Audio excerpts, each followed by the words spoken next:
E eu quero, professor, já imediatamente lhe perguntar qual foi a sua primeira impressão a respeito dos áudios, das mensagens de texto, dos, enfim, dos descumprimentos de medidas.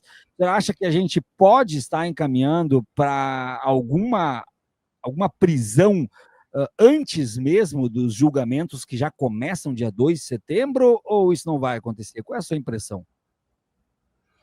É possível que sim, né? É possível que, se a defesa do ex-presidente não convenceu o ministro Alexandre de que ele não descumpriu as cautelares, o ministro pode decretar prisão preventiva.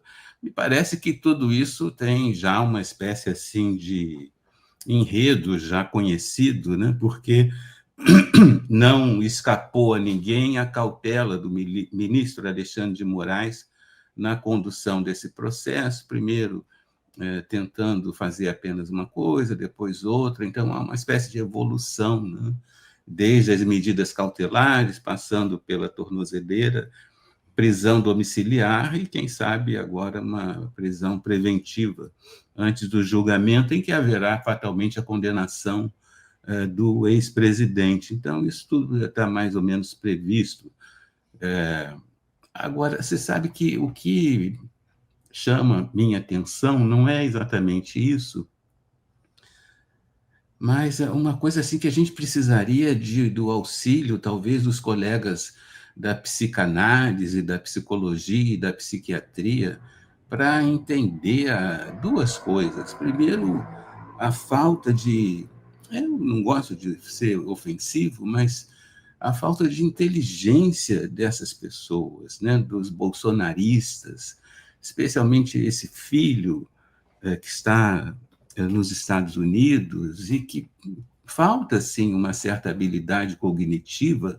Será que ele não percebeu que fazer o que fez, ou seja, abandonar o mandato de deputado, ir para os Estados Unidos, pedir que uma potência estrangeira aplicasse sanções ao Brasil em troca de se acomodar, né, à situação penal do pai, né? Isso era uma coisa tão obviamente fadada ao fracasso, apesar das eventuais, entre aspas, vitórias, né, o tarifaço e outras sanções aplicadas pelo presidente Trump, mas era uma coisa tão obviamente fadada ao fracasso que não sei como ele foi capaz de fazer isso e todas as declarações, né? Então, eu fico muito espantado com a falta de discernimento dessas pessoas, né?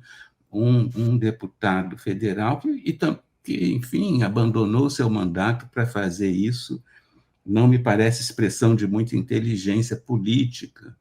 E também outros personagens envolvidos aí nessa história absurda, como esse líder religioso, que é um personagem grotesco e falastrão, né? E que diz falar de Deus, mas parece que está sempre cuspindo enxofre. Então, uma pessoa também muito desqualificada, assim como o próprio ex-presidente Bolsonaro, que é um homem acuado e que sempre teve como único interesse se dar bem, né? Uma vez discutindo com colegas, com amigos, se quais eram os propósitos, se havia algum plano maquiavélico por trás das atitudes do ex-presidente Jair Bolsonaro, e um desses amigos me definiu muito claramente, com muita felicidade, o objetivo dele. O que o Jair Bolsonaro quer é se dar bem, né? Ter uma boa grana e se dar bem.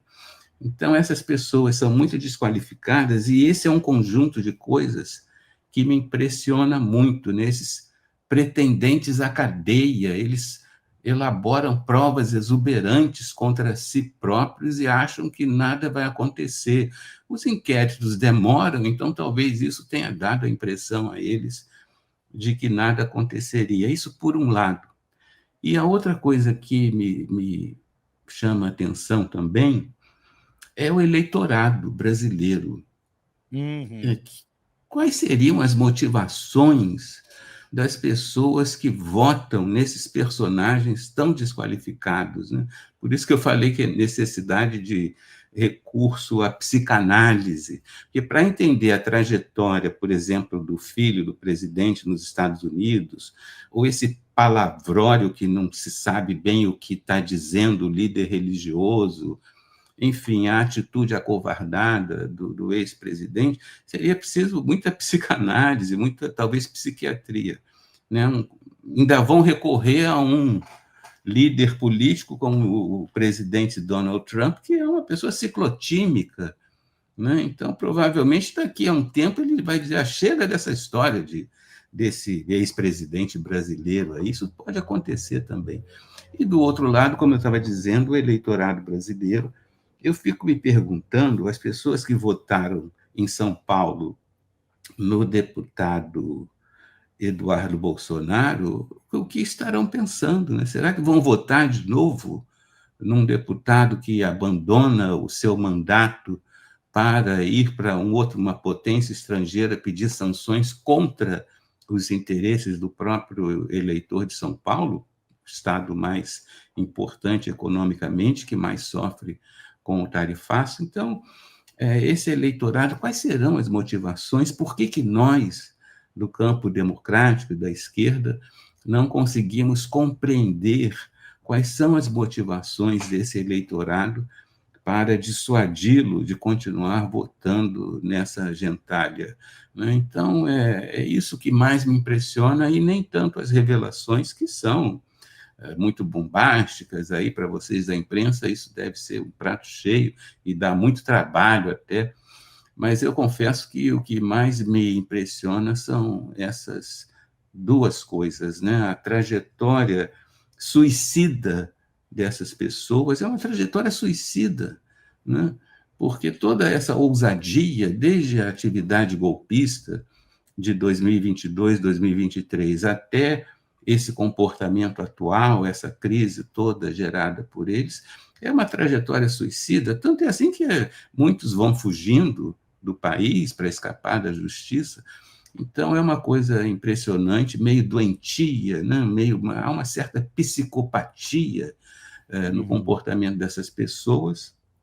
E, por outro lado, eu fico curioso para saber o pensamento, a motivação, essa adesão. Você sabe que em ciência política se costuma avaliar, analisar essa adesão com a expressão adesão por afeto, né?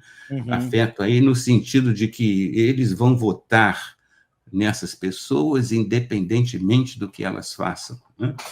Então, isso é o que mais chama a minha atenção.